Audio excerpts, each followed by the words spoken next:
Whoever said that EVs needed to be eco-conscious? What if instead you embraced electricity just to get more torque, more weight, more capabilities, and more children that you can't see right here? This right here is the Hummer EV, and holy frig, I was thinking that we would just hate on this, but I kind of love it. It's pretty great. The first thing you will notice about the Hummer EV is that it is freaking massive. This thing is 5.5 meters long, 2.2 meters wide, and just everything about it. The scale is insane. The first time that I drove it, like you know it's going to be large, you just look at it, but it's something else when you pass an F-250 and you see its roof. It recalibrates your idea of what is large. Now, going into the front, you can see that we have plenty of space in here for your groceries. LTT bag doesn't even start to fill it, but what we also have in here are some little bags. Look at these.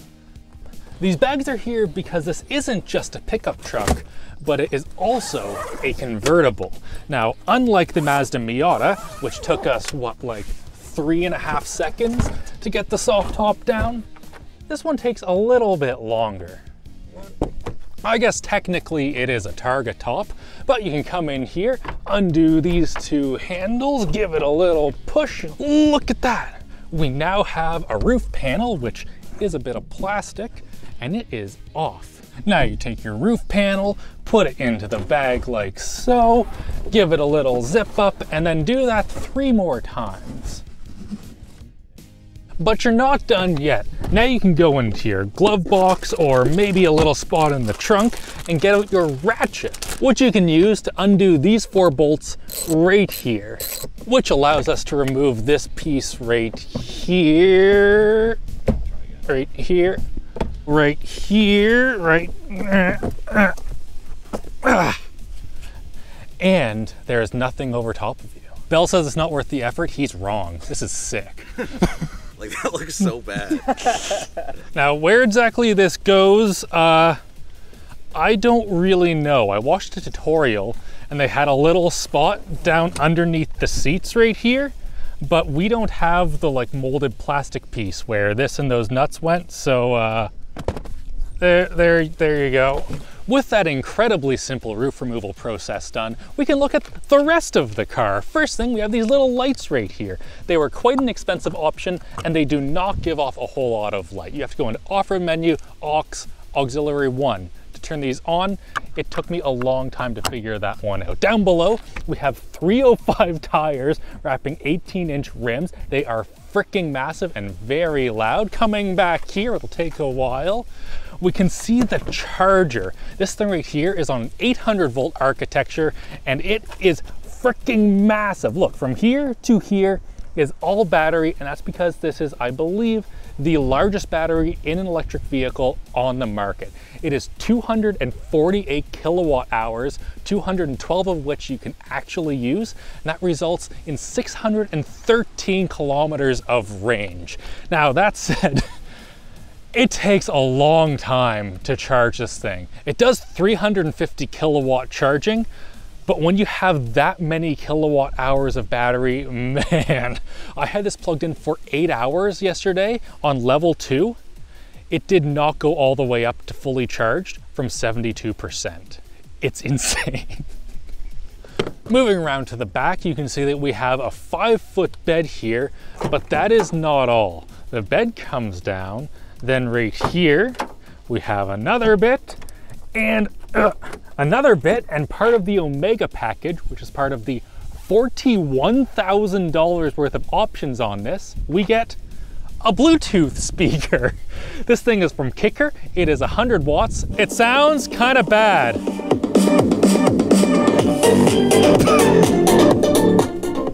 But it is loud. Wow, what a hunk of junk.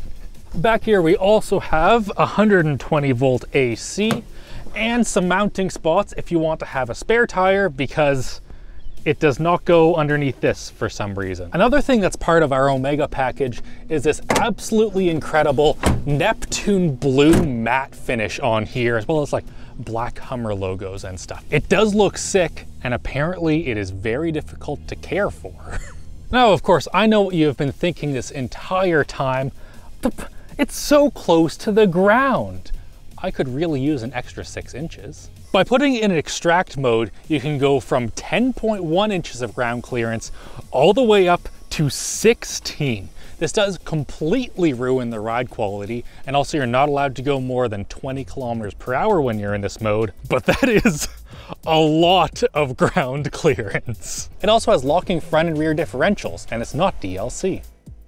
Hopping into the rear seat, we have loads of storage back here. We've got our cup holders, storage there, some storage right here, a bunch of space underneath the seats, as well as a subwoofer right here, and of course, functionally infinite headroom. Sitting back here, it is really quite comfortable. I have loads of space in every single direction, unsurprisingly, and it's also quite nicely equipped. We have our rear climate, USB-A, USB-C, 120 volt back here, another little storage space, and overall it's just pretty comfy.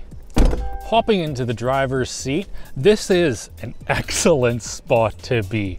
The whole theme of this is just so well executed, and it doesn't hamper the usability either. We have just a whole bunch of physical controls that do stuff like your diff locks, to your climate controls, to your seat controls.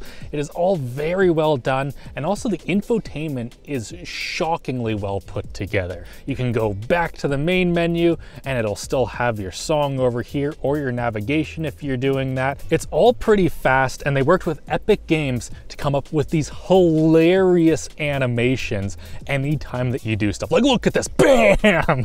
Truck comes out there, we have a whole bunch of drones, hell yeah! Truck going over the terrain. It is all so completely extra in a way that I adore. You really do have to stop thinking of this as like a vehicle and think of it more as like an exotic car. This is much closer to like a Ferrari than a Model Y, because everything is just so stupid. I love it. On our mode button here, you can also select your driving mode on the right, raise or lower the ride height by pressing up and down, and select what kind of rear wheel steer you want by pressing this button. You can either turn it on, off, or if you hold it, you can get into crab walk mode. What crab walk mode allows is for the front and rear wheels to turn in the same direction, which allows us to go sideways into the segue to our sponsor, Manscaped. Thanks to Manscaped for sponsoring this video. As a famous member used to say, I love gold. And so does Manscaped, and that's why their Lawnmower 5.0 Ultra now comes in a luxurious new limited edition color, Forged Gold. It has all the great features of the regular models, such as interchangeable trimmer and foil blades, and an LED light to shine through all of the shrubbery, just this time in gold. So get royal all up in your business with the Forged Gold Lawnmower 5.0 Ultra at manscaped.com/shortcircuit and use code CIRCUIT for 20% off and free shipping. All right, we are now crab walking, and it is one of the weirdest feelings ever. We are currently going straight, but we are, what, like 10 degrees pointed that way? It is hilarious. It is one of the oddest feelings ever. Now, it isn't exactly practical. I did have a little bit of a trip in the Ioniq 5 at CES that had proper actual crab walking that allowed you to do things like park in little spots. I tried to use crab walking to parallel park downtown, and it went horribly. People were just looking, being like, what is this guy doing? And now in terrain mode, the rear steer is so aggressive, up to 10 degrees, that it feels like you're just drifting around a parking lot. It is hilarious.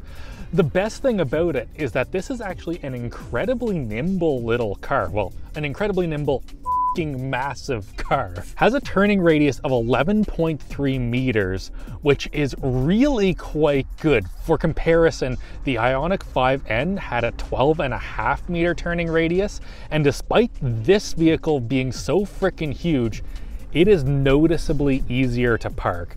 Especially when combined with this excellent 360 camera, it is shockingly easy to put in a parking spot, even though it is massive.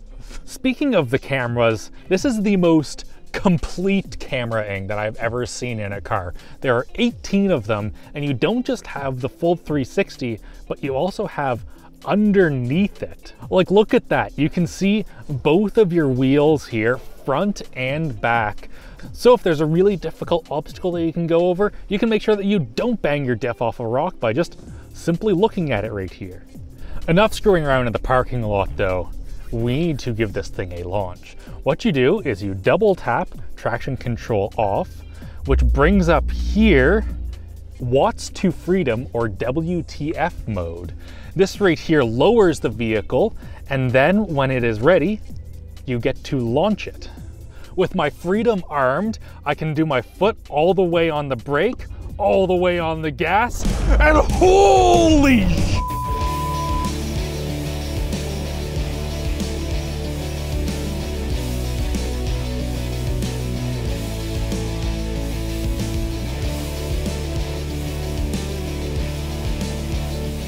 This thing, despite being over 9,000 pounds, has a 0 to 60 of 3.3 seconds.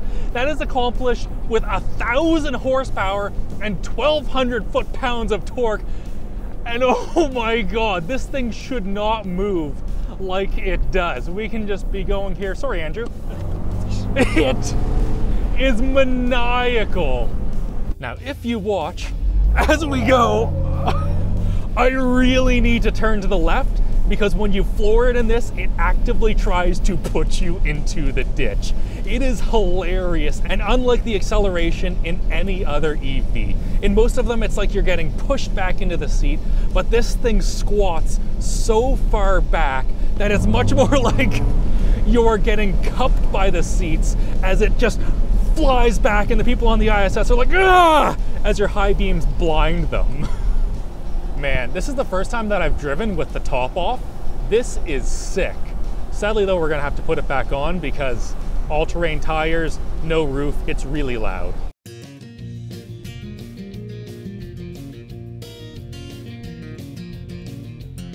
Now that we have usable audio, we can talk about cornering, which it might surprise you guys, but throwing 9,200 pounds of machine into a corner does not result in the best handling ever. This is the very first time that our F-150 camera car was difficult to keep up with in one of our cars. It is so much body roll. Also, when you're driving around town or at like medium speed roads, like we're going 75 right now, it's pretty okay, but once you hop onto the highway and get going 110, 120, it becomes kind of concerning pretty quick.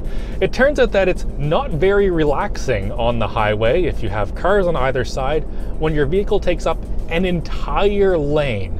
Now, what does help in that situation is the fact that this does have GM Super Cruise. I maintain that that is the absolute best driver assistant because it's actually mapped the roads and it actually is trustworthy, unlike many others where you're kind of like, I think it's doing the right thing.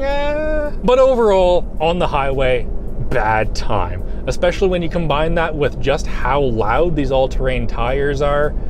It is not a super luxurious experience. Speaking of which, there are some luxuries that you would expect for the price of this car that you don't quite get. The one that I want the most is massage seats, which does feel kind of strange to ask for, but at the same time, it's expensive. It is expensive. One thing that is very fortunate though is that if you want to drown out that tire noise, you very easily can with the excellent sound system in here. Play Crab Rave. In here we have the 14-speaker Bose sound system, and it is pretty darn good. It has extension down to 30 Hertz, and it is a little bit on the warm side. There's a bit of a dip from 600 Hertz to 10K, but that said, it sounds really good. In the driver mode, you get very good staging. You have the vocals right there in the center, and overall, it just bumps.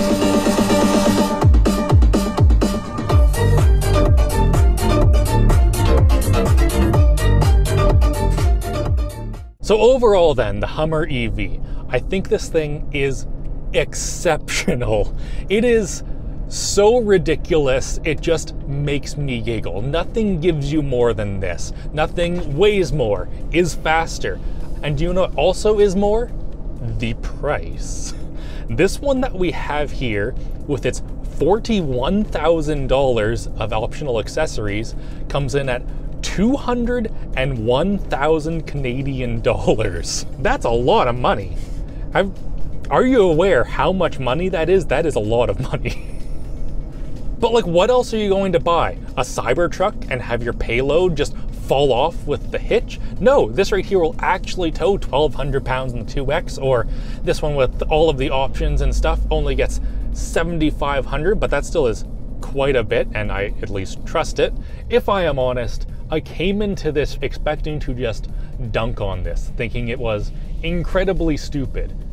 And it is. It is the stupidest vehicle I have ever been in. But that was very clearly the goal from the beginning, and GMC has executed it perfectly. This thing is absolutely hilarious, and I love it. Just like I love you. Huge thanks for watching. Hit like, get subscribed, and have a great old day. Do you want to say anything, Belle? I love you too.